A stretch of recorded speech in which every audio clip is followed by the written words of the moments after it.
Ini adalah emulator 8086. Ini juga bisa diklik, terus bakal muncul kayak gini. Terus kita pencet ini, dan ini juga dipencet. Dan selamat Anda telah selesai membuat sebuah program atau coding. Terus segitiga hijau ini bisa dipencet. Terus akan muncul dua hal baru lagi. Terus ternyata bisa kita suruh lari juga. Oh iya, halo juga. Oke, oke, canda. Oke, jadi gini ya. Yang ini namanya register. Ini AX, ini AH, ini AL, ini BX, ini B. Kalau ini BL, ini CX, dan seterusnya. Kalau ini namanya tabel pengalamatan. Kalau ini translate coding kayaknya. Kalau ini layar. Kalau ini namanya, kalau ini akan ngasih tahu kita posisi sekarang kita di mana. Yang ini ngasih tahu yang namanya variabel. Yang ini ngasih tahu bendera. Udah sih, kayaknya itu aja. Oke, jadi udah paham lu? Belum? Oke, pelan ya. Jadi gini, suatu register itu pasti punya panjang 16 bit. Jadi dua kotak ini 16 bit. Contoh dua kotak ini adalah AX. Kalau satu kotak ini namanya AH, kalau satu kotak ini juga namanya AL. Dan semuanya juga punya namanya masing-masing. Kalau satu kotak ini berarti panjangnya 8 bit. Dan semua kotak-kotak ini bisa kita isi sama semau kita. Mau buat ngitung, atau mau buat ngisi kenangan, atau apa. Jadi biasanya AX itu dipakai buat nyimpen persamaan logika atau ya buat ngitung-ngitung. Kalau BX biasanya buat nyimpen sebuah alamat dari sebuah data. Jadi kayak offset gitu. Kalau CX biasanya ini dipakai buat looping. Dan kalau di looping nanti dia bisa turun secara otomatis gitu deh. Nah, kalau DX ini biasanya dipakai buat nyimpen datanya kayak teks, tulisan, atau data-data lainnya gitu. Ya, itu sih register. Atau kalau masih bingung, ya bisa sih cari ke internet, terus kayak cari aja penjelasan apa sih register itu sebenarnya.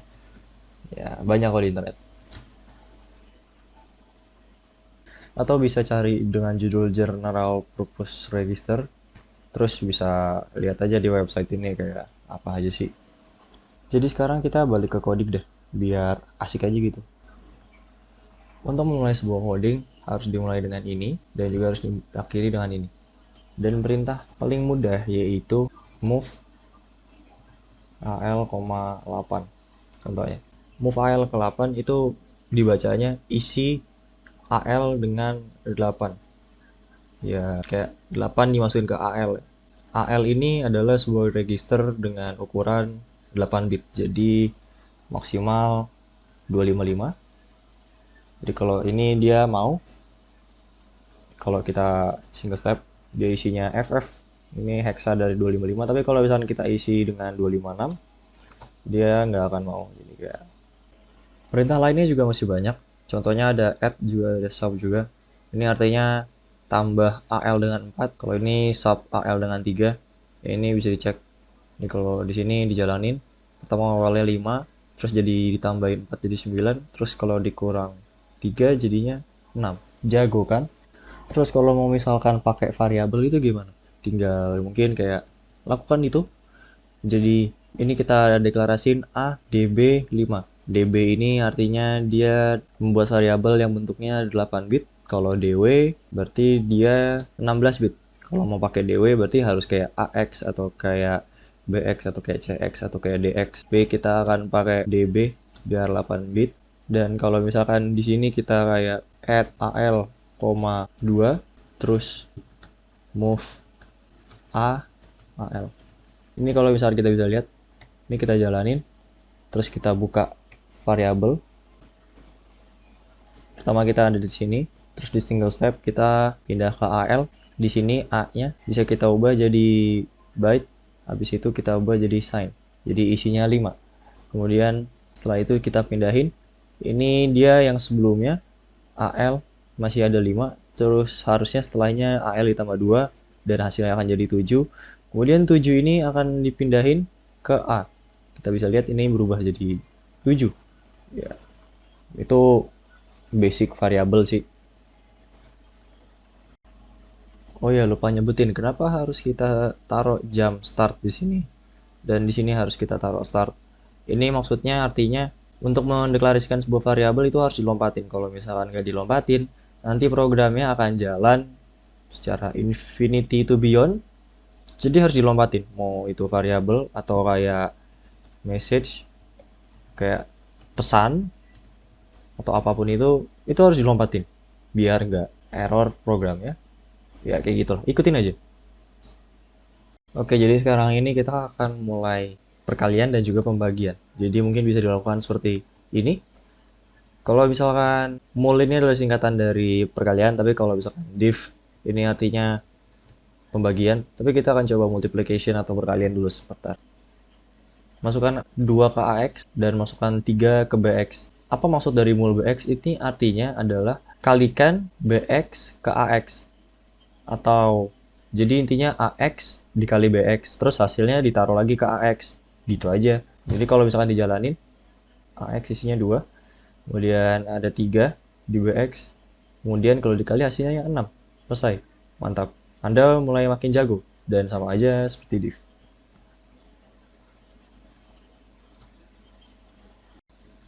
Sekarang kita akan belajar tentang looping atau perulangan. Jadi pertama kita akan masukkan AX 2, terus kita setting CX menjadi 5. Kenapa CX? Nanti akan kita jelasin ya. Ini kalau di running, jadi pertama AX diisi dengan 2, kemudian CX diisi dengan 5. Dan di sini ada add AX1, jadi bertambah jadi 3, kemudian loop ulang. Jadi ulang ini akan berulang sebanyak CX-nya. Jadi kalau kita lihat ketika ini kita jalankan, CX-nya akan berkurang jadi 4 dan kembali lagi ke atasnya, yaitu AX tambah 1 dan ya AX tambah 1. Kemudian loop lagi, CX-nya dari 4 akan berkurang jadi 3 dan ditambah lagi 1 berkurang jadi 2 dan seterusnya sampai CX-nya habis, baru programnya selesai. Kalau looping sih intinya kayak gitu, tergantung CX-nya. Mau berapa kali diulang ya tergantung berapa banyak CX-nya. Tapi kalau CX-nya nggak mau mengulang, masa harus diulang? Oke, ya kan? Materi selanjutnya yaitu ada lompat atau conditional jump atau unconditional jump. Kayaknya itu deh artinya. Jadi pertama di sini programnya ada move AX diisi dengan 2, kemudian kita tambah AX dengan 1. Kemudian di sini ada compare. Compare itu jadi bandingin AX dengan 3. Sama atau enggak? Kalau misalkan sama, jump E if equal, iya JE itu adalah jump if equal, maka keselesai. Kalau nggak sama, dia bakal nambahin AX. Oke, jadi sebenarnya masih nggak paham nih apa sih maksudnya compare dan JE ini. Jadi kalau misalkan kalian search, kalian bisa cari assembly conditions dan di sini ada compare, terus ada JE. Di sini bisa kalian baca sih, kayak banyak banget, kayak jump equal atau kayak jump not equal. Terus ada kayak flag tested. Jadi kalau misalkan kalian buka, nah ini yang akan dibandingin. Jadi yang berubah akan kayak CF, ZF dan semuanya. Dan perintah compare ini itu yang akan merubah semua flag itu. Jadi kalau misalkan kalian ingin kayak kalau sama ya dia ZF-nya nanti berubah, atau kayak kalau beda nanti ZF-nya berubah. Ya sama sih, sama-sama nggak paham, tapi intinya ya nanti berubah. Bisa dilihat aja di sini baca-baca kalau pengen jump if equal atau jump if cx is 0 atau kayak cx-nya 0, jump if carry. Ini juga ada contohnya di sini. Ya semakin banyak membaca semakin pinter kan harusnya. Ya. Jadi balik ke program kita yang tadi, pertama kita masukin AX2, terus kita tambahin aja 1 gitu misalkan, terus kita compare kalau AX sama dengan 3, dan di sini tiba-tiba nanti ZF-nya akan berubah jadi 1. Sebelumnya nih setelahnya ya ZF-nya berubah jadi 1. Dan JE ini dia akan ngetes kalau misalkan flag ZF itu 1 atau enggak. Karena dia 1 akhirnya dia lompat ke selesai, enggak ke sini kan, kayak lompat. Jadi ya kayak AX-nya harusnya tetap 3. Iya, gitu sih. Itu tentang conditional jump atau kayak unconditional jump. Itu bisa dibaca-baca aja sih kayak tempat ini tadi. Oke, materi yang terakhir yaitu tentang interrupt list atau kayak fungsi-fungsi gitu. Ya, jadi pertama di sini kita punya kayak MSG, bukan machine, tapi pesan dari apa kabar dunia.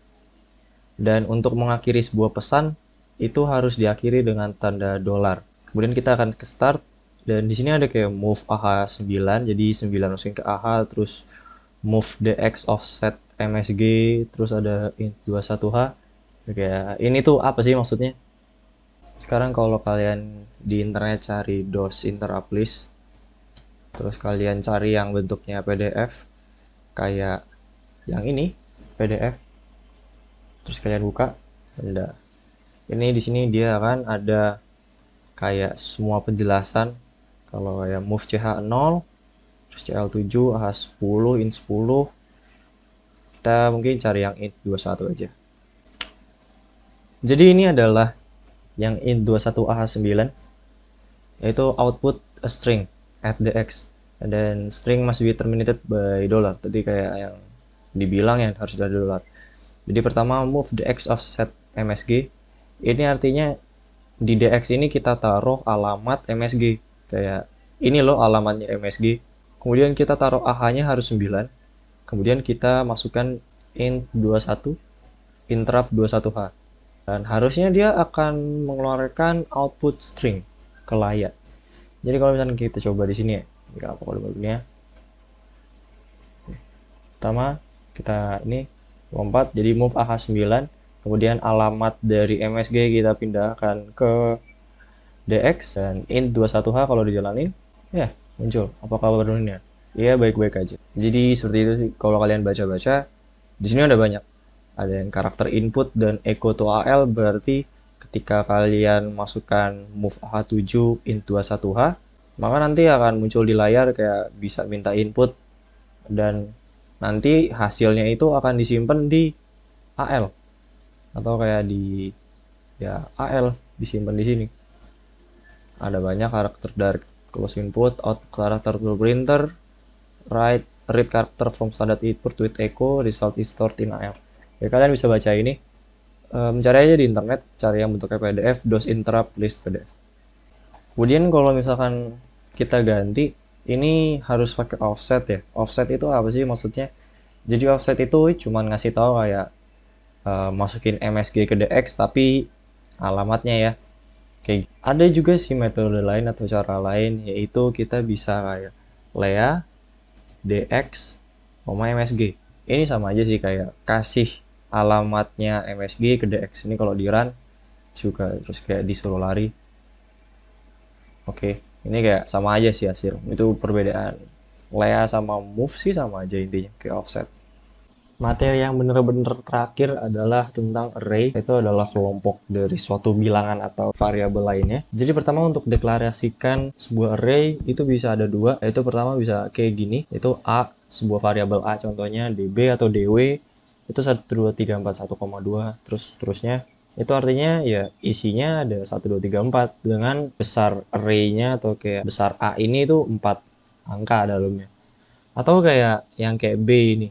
Itu artinya B, DB atau DW itu size-nya 3, terus duplicate atau dup, terus tanda tanya. Ya kalau tanda tanya itu artinya kosong aja, tapi gedenya itu 3, berarti dia bisa kayak nyimpen 3 angka di dalamnya. Kalau misalkan dup 2, berarti dia isinya ada 2, 2, 2. Ya besarnya 3. Berarti ada 3 angka 2. Ya semoga paham. Oh ya, terus kalau misalkan mau ngelihat isi array-nya gimana? Ini bisa ke variabel ya. Terus ada ini ada A, B, terus diganti ke sign dulu. Ini DB dan DW-nya bisa diganti byte atau word kalau 16 bit. Jadi word kalau cuman DB atau byte, 1 byte aja. Terus elemennya tergantungnya misalkan kayak A itu 4 elemen, berarti ada 1, 2, 3, 4. Terus kalau B ini 3 elemen. Nah, ini dia ada kayak 3, min 6, 6, terus kayak 0. Ini kayak error gitu soalnya ya isinya sebenarnya kosong, bukan ada isinya. Jadi pertama kita masukkan SI0. Kita jalanin SI0. Jadi SI-nya udah jadi 0, terus move AL ke SI. Jadi move Ini adalah penggunaan array. Jadi kita masukin A angka yang ke SI ke AL.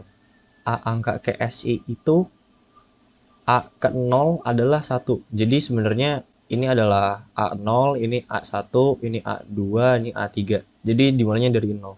Hasilnya ya A ke 0 itu kan 1 ya. Jadi di AL itu 1. Bener kan? Terus kita increment SI atau ditambahin. SI-nya jadi 1 misalkan. Jadi SI-nya 2. Jadi A1 kan 2. Sama sih. Kalau misalkan kita tambahin lagi SI-nya jadi 2, jadinya harusnya AL-nya 3. Gitu. Terus INC ini apa sih? INC itu increment. Itu sama aja kayak tambahin 1 dong di SI. Kalau decrement atau dec itu ya di minus 1. Itu contohnya sih kalau mau ngakses angka atau variabel dari sebuah array. Terus misalkan kita juga bisa kayak gini, jadi move, kita masukin ini angka ke B yaitu 4, 5, 6. B0, B1, B2. Jadi kalau kita single step, jadi berubah 4, terus 5, terus 6. Terus ngakses sebuah array juga bisa caranya kayak gini. Kita masukin alamatnya B ke SI. Ya, contoh ini adalah alamatnya B gitu. Kemudian kita move SI dengan kurung siku ini ke AL. Maka secara otomatis ke array yang pertama. Atau kayak nilai variabel yang pertama. Terus kalau kita increment, SI-nya ditambahin 107, terus kita masukin ke AL, dia akan 5. Terus kalau kita tambahin lagi ke 108 alamatnya, dia akan ya jadi 6. Jadi gitu sih caranya antara mau pakai yang cara pertama ngakses array-nya dengan array A terus kurung kulawar alam yang keberapa, atau dengan kita main dengan alamat sih yang di sebelah sini. Itu sih array. Mungkin videonya cukup kali ini aja. Terserah mau like atau terserah mau subscribe atau mau dislike juga nggak apa-apa. Tapi yang penting jadi berguna aja. Semoga sehat dan thank you.